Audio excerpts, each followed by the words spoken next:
The moment the vampire king felt his dead heart beat again, he knew the child should not exist. The office doors were sealed, 47 floors above the city. No human had ever entered uninvited and lived to remember it.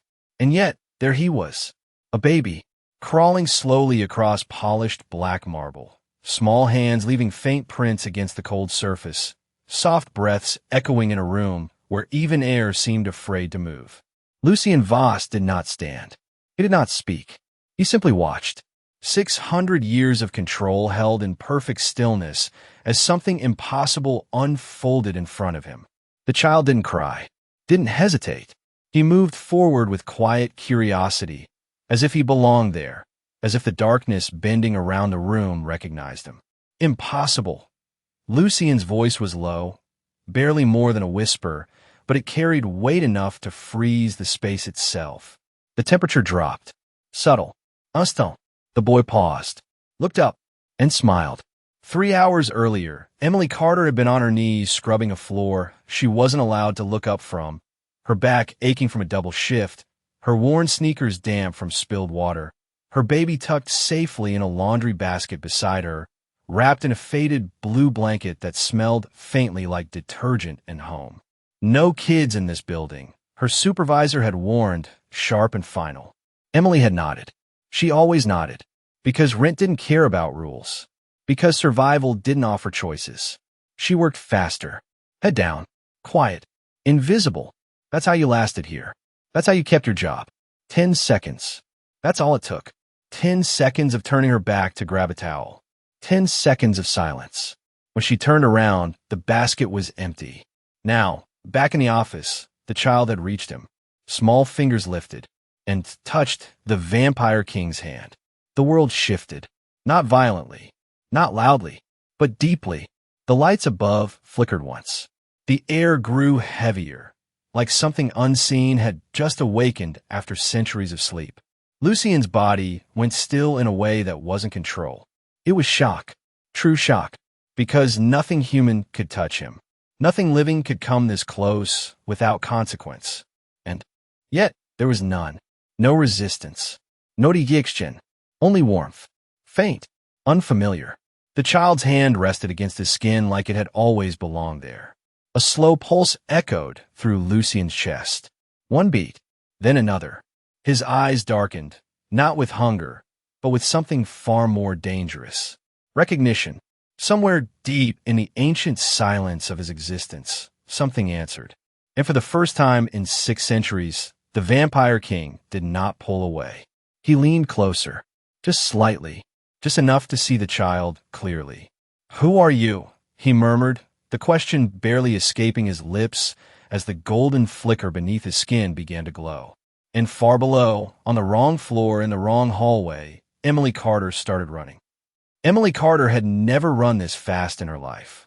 Her breath came in sharp, uneven pulls as she pushed through marble hallways that all looked the same, her worn shoes slipping slightly against the polished floors, her heart pounding so loudly she could hear it in her ears, drowning out everything else. "Noah," she called, her voice breaking, echoing down corridors that seemed too long, too quiet, too empty. No answer, only silence, the kind of silence that felt wrong. Heavy, watching. She turned a corner too fast, nearly colliding with a security guard, his expression tightening instantly as he recognized her uniform. "You're not supposed to be up here," he said, his voice low and controlled, but Emily did not stop. "My baby is missing," she said, the words tumbling out in panic. "Please, he is just a year old. He cannot even walk properly. He could be anywhere. Please, you have to help me." The guard hesitated for half a second, and that was all she needed. She slipped past him and kept running, guided by instinct, by something she could not explain, something pulling her higher, deeper, into a part of the building she had only heard about in whispers. Floor 47, the forbidden level. The doors should have been locked. They should have required clearance she did not have. But as she reached them, they were already open, just slightly, enough to let her through. Emily slowed, just for a moment. Her instincts screamed at her to turn back. Every story she had ever heard about this place rushed through her mind at once. The owner of this building was not human. The people who worked directly under him did not age the way normal people did.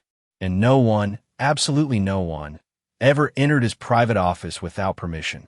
Emily stepped inside anyway, because her son was in there. The air changed the second she crossed the threshold. Colder, stiller, like the room itself was holding its breath. And then she saw him, Noah, sitting quietly in the arms of a man she had never met, yet somehow recognized instantly. Tall, perfectly still, dressed in black that seemed to absorb the light around him. His skin was pale in a way that did not belong to the living, his features too precise, too controlled, his presence filling the entire space without effort. And Noah was calm, not crying, not afraid. His tiny hand rested against the man's chest like it belonged there. "Give him back," Emily said, her voice shaking despite everything in her trying to stay strong. The man did not move right away. His gaze remained on the child, as if nothing else in the world existed. Then, slowly he looked up. His eyes met hers, and Emily felt it instantly. Not fear, not exactly. Something deeper, like standing too close to the edge of something vast and ancient and knowing it could pull you in without warning. "You came," he said quietly, as if that fact alone confirmed something he had already suspected. Emily frowned, confusion cutting through her fear. "Of course I came. That is my son." The man's expression did not change, but something behind his eyes did. A flicker, recognition, or realization. "No," he said softly. "He found me first." Emily took a step forward, her hands trembling as she reached for Noah. "Please," she said, her voice barely above a whisper now. "He needs me." For a moment, nothing happened. Then Noah shifted in the man's arms, turning slightly, his small fingers gripping the front of the man's jacket, as if he did not want to let go. The room seemed to tighten around them, and the man did not release him. Emily's hand froze midair, inches away from her son, because something in the room shifted again, not loud, not visible, but undeniable, like gravity itself had quietly changed direction. And for the first time since she entered, she realized this was not just a man holding her child. This was something far older, something that did not follow the same rules as the rest of the world. And yet Noah was leaning into him as if he had known him forever. Small fingers clutching fabric that looked too expensive, too perfect, and refusing to let go. And that was when Emily felt it, a faint warmth brushing against her skin, like standing near a heater in winter. Except it was coming from him, from the place where Noah's hand rested, and she could see it now, barely, a soft golden glow beneath his skin, pulsing slowly, steady, alive, and her breath caught because nothing about this made sense. "What is that?" she whispered without meaning to, and the man's eyes flickered down for just a second, as if he had not expected her to notice, as if no human ever had. And when he looked back at her, something had changed again, something more focused, more certain. "You should not be able to see it," he said quietly, not as a threat, not as a warning, but as a fact that disturbed him more than anything else. And Emily shook her head, her fear mixing now with confusion, with something sharper, protective, desperate. "I do not care what I see," she said, her voice trembling but steady enough to carry. "He is my son." And that word seemed to land differently in the room, heavier, as if it meant more than it should. And for a moment, the man did not respond. He simply studied her, really studied her, his gaze moving over her face, her worn clothes, the exhaustion she could not hide, the determination she could not suppress. And then slowly, almost carefully, he shifted Noah slightly in his arms, not away, but closer, as if testing something unseen, and the golden light responded instantly. Brighter now, stronger, and the air tightened again, pressing in around them like invisible walls. And Emily took a step forward despite it, her instincts screaming but her heart louder.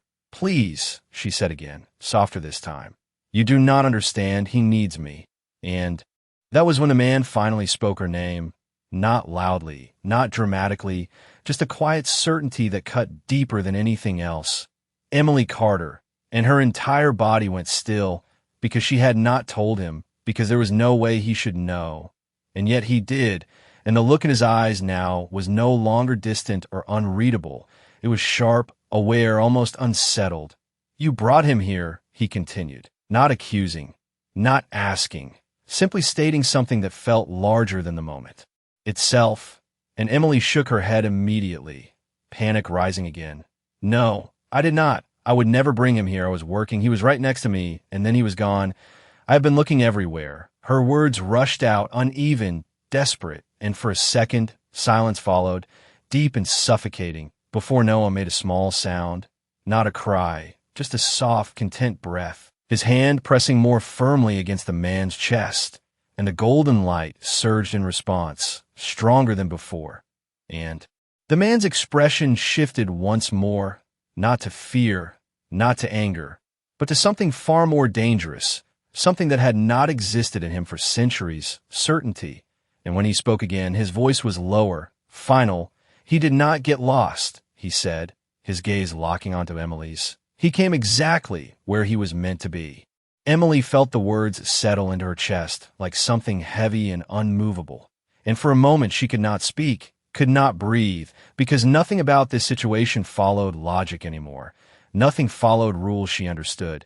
And yet the man standing in front of her spoke with a certainty that made her question everything. "That is not possible," she said finally, her voice shaking as she forced herself to take another step closer, ignoring the pressure in the air, ignoring the way. Her instincts told her to stop. "He is a baby. He does not choose where he goes." But even as she said it, her eyes dropped to Noah, and what she saw made her pause, because he was not reaching for her, not immediately, not instinctively the way he always did. Instead, he remained calm, settled, his small body relaxed in the arms of someone who should have terrified him. And that was wrong. That was so deeply wrong it made her heart twist. "Noah," she called softly, trying to keep her voice steady, trying not to let her fear show. "Come to Mommy." And for a second, just a second, the child looked at her, his bright eyes meeting hers, and she felt hope surge through her chest. But then his tiny hand tightened slightly against the man's jacket, and he turned his head back, pressing closer instead of reaching out. And the room seemed to grow even quieter, as if even. The walls were waiting for what would happen next. And the man noticed it too. Emily could see it in the subtle shift of his expression, in the way his gaze softened just barely, almost imperceptibly, as he looked down at the child again. "He is not afraid," he said, more to himself than to her, as if that fact alone carried meaning far beyond what she could understand. And then he lifted his hand slowly, carefully, as if testing something fragile, and placed it gently against Noah's back. And the moment he did, the golden light beneath his skin flared brighter, spreading slightly, not outward, but deeper, like something anchoring itself in a place. And Emily felt again, that warmth, stronger now, brushing against her like a quiet wave. And this time it did not feel threatening. It felt familiar, and that frightened her more than anything else. "What are you doing to him?" she demanded, her voice rising despite herself, fear breaking through the thin control she had left.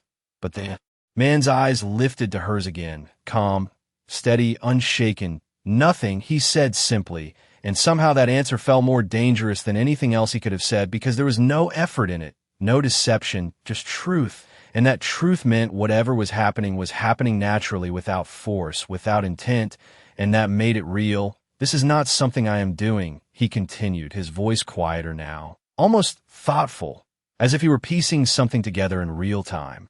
"This is something he is allowing."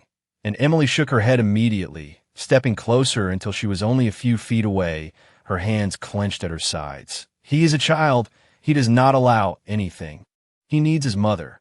And for the first time, something in the man's expression sharpened.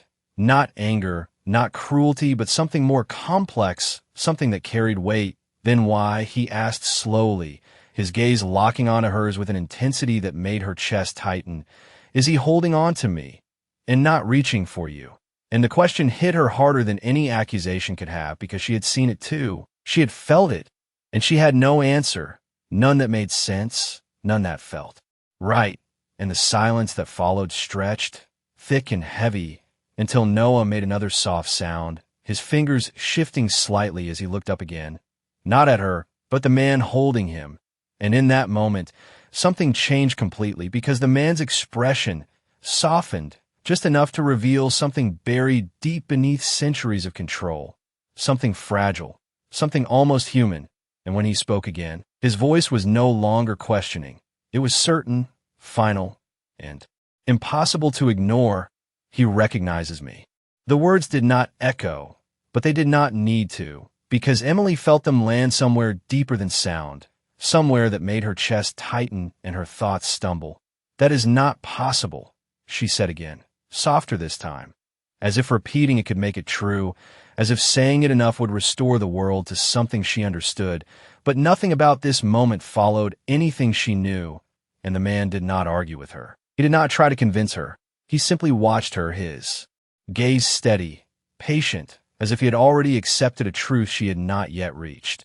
And that made it worse, because it meant he was not guessing, he was certain, and Emily looked down at Noah again, searching for something familiar, something normal.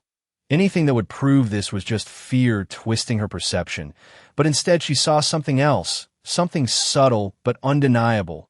Noah was not just calm, he was attentive, his small fingers still holding onto the man's jacket, his eyes focused upward, studying him in a way that felt too aware for a child his age, and Emily felt her breath catch again, because she had seen that look before, not in Noah, never in Noah, but in adults, in people trying to understand something important, something meaningful, and that realization sent a quiet ripple of unease through her. No, she called again, more gently this time, stepping closer, her hand lifting slowly, careful not to startle him.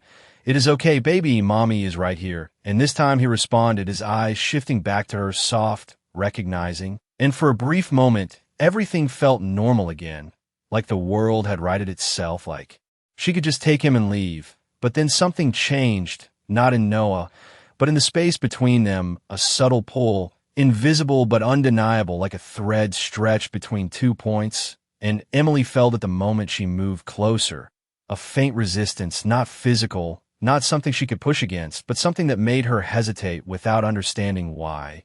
And the man noticed it too. She could see in the way his gaze sharpened slightly, not with hostility, but with focus, as if he was observing something delicate, something unfolding in real time. "Do you feel it?" he asked quietly, and Emily shook her head immediately, instinctively, because she did not want to admit it, did not want to give this moment more meaning than it already had. "No," she said quickly, but her voice was not convincing, not even to herself, and the man did not press her. He simply shifted his attention back to the child, his hand still resting lightly against Noah's back, steady, grounding, and the golden light beneath his skin pulsed again, brighter now, more defined, forming faint lines that seemed almost like a pattern, something structured, something intentional, and Emily's eyes widened slightly as she realized it was not random. It was responding, reacting, not just to the child's touch, but to his presence, to something deeper than contact, and her heart began to race again, faster now, louder, because this was no longer just strange. It was significant. It meant something she did not understand, but could feel building, growing, and she took another step forward despite it, pushing through the hesitation, through the fear, because none of it mattered if her son was involved. "I am taking him," she said firmly now, forcing strength into her voice, forcing herself to move, to act, to break whatever invisible hold this moment had over her. And for the first time, the man moved in response, not quickly, not aggressively, just enough to shift Noah slightly higher in his arms, a subtle motion, but enough to change the dynamic, enough to make it clear that this was not going to be simple. And when his eyes met hers again, there was no anger there, no threat. Only something far more difficult to face, certainty mixed with restraint. "If you try to take him now," he said quietly, his voice calm but absolute, "you may break something you do not understand." And Emily froze, not because she believed him completely, but because some part of her did, some part of her had already felt it, that invisible connection, that quiet pull. And for the first time since she entered the room, doubt slipped in beside her determination, small but sharp, and silence that followed was no longer just tense. It was fragile, like one wrong move could shatter something neither of them could fix, and Noah, still nestled against the man's chest, let out a soft, content breath, as if unaware that everything had just changed. Emily did not move, but everything inside her was screaming to run forward, to grab her child and leave this place behind, to pretend none of this was real, but the words he had just spoken lingered in the air between them, quiet and controlled and far too certain. And the worst part was not the warning itself. It was the way her body had already reacted before her mind could catch up, that hesitation, that instinct to stop, to listen, to not push further. And she hated it because it made her feel like she was already losing control of something that should have been hers completely. "You are wrong," she said, her voice lower now, tighter, as if she was holding onto the last piece of certainty she had left. "He is my son. Nothing is going to break if I take him." But even as she spoke, her eyes flickered again to that faint golden glow, now more defined than before, tracing subtle lines beneath his skin like something ancient waking up after a long sleep. And she could not ignore it anymore, could not pretend it was nothing. And the man saw that shift, saw the doubt she tried to hide, and for the first time he stepped forward, not toward her but slightly to the side, adjusting his position just enough to reveal more of the child in his arms, as if he wanted her to see clearly, to understand. "Look," he said quietly, not commanding, not forcing, just offering, and Emily's breath caught as she followed his gaze because the light was no longer contained to his skin. It had begun to reflect faintly against Noah's small hand, a soft shimmer, barely visible but undeniable, like two separate things responding to each other, connecting, syncing in a way that made no sense. And her heart began to race again, faster now, louder. That should not be happening, she whispered, more to herself than to him. And the man's expression did not change, but his voice softened, just slightly, as if he understood. Something she did not know, he agreed. It should not, and that agreement did not comfort her. It made everything worse because it meant he was not controlling this. He was witnessing it just like she was, and if even he did not expect it, then whatever was happening was beyond both of them.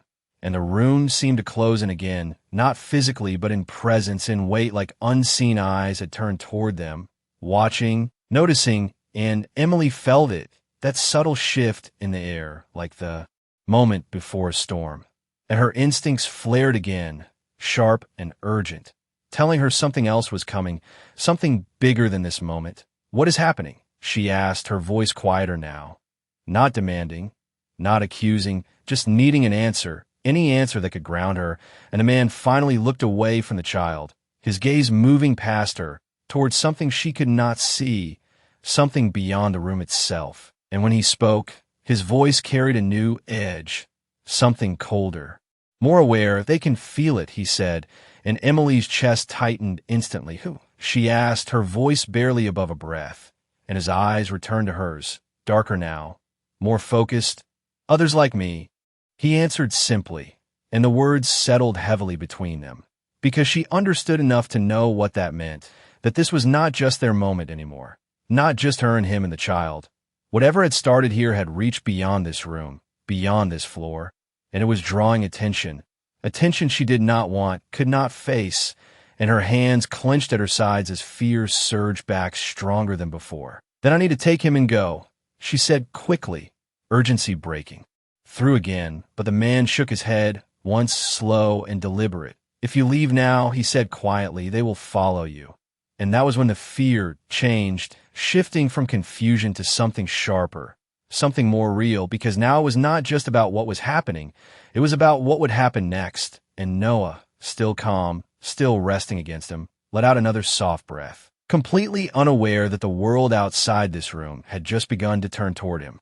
Emily felt the fear settle into something colder now, sharper, no longer just confusion but awareness, because the moment he said they will follow you, everything shifted. It was no longer about whether this was strange or impossible. It was about danger, real and immediate.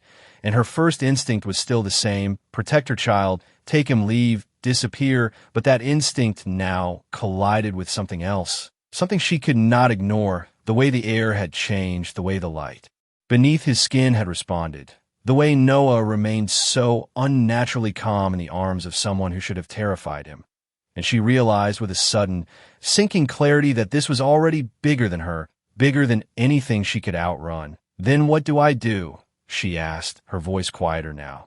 Not because she was weaker, but because she understood she needed answers more than she needed to fight. And the man studied her again, longer this time, as if weighing something unseen, as if deciding something that could not be undone. And when he finally spoke, his voice was steady, controlled, but no longer distant. "You stay," he said, simple, direct, final, and Emily's head snapped slightly. Instinct rising again. "Stay," she repeated, disbelief mixing with frustration. "You expect me to stay here in this place with people like you coming after us?"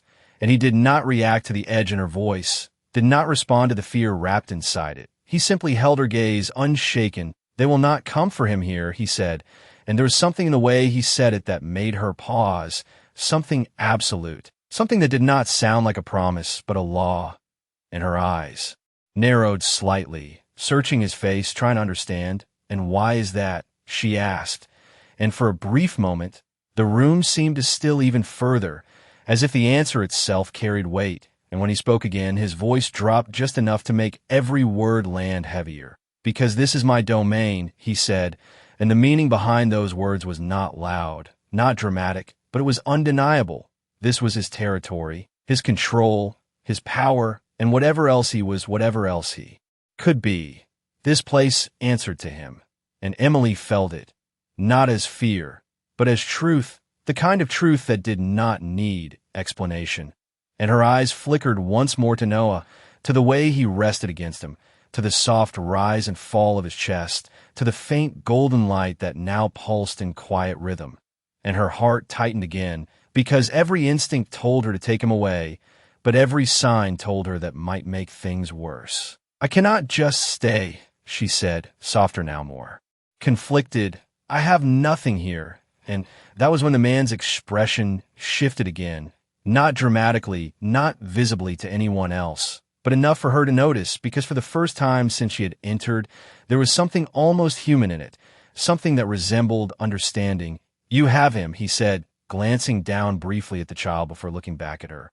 "And right now, that is enough." And the words hit her in a way she did not expect, because they were not dismissive, they were not cold, they were simply true.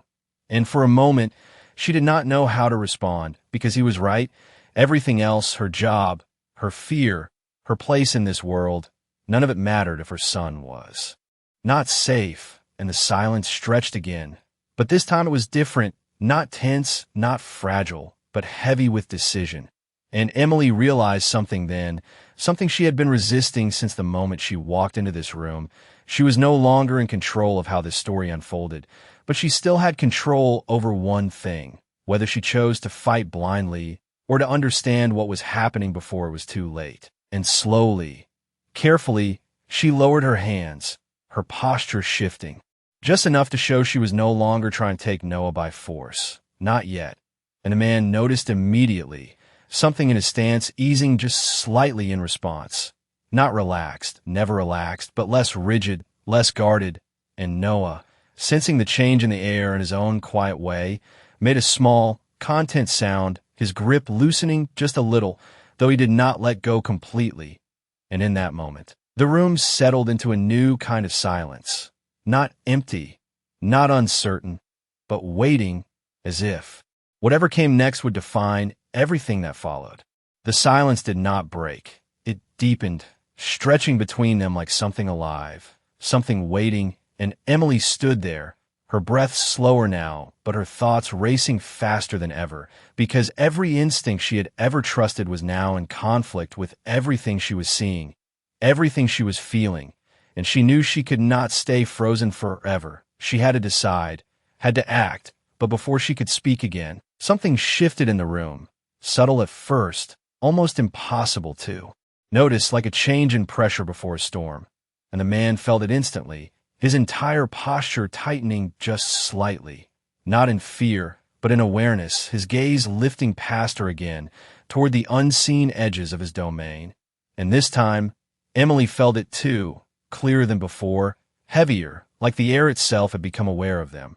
"They are closer," he said quietly, and the calm in his voice did not comfort her. It made her pulse spike, because it meant whatever he had sensed earlier was not fading, it was approaching, and her hands clenched again, her body reacting before her mind could catch up.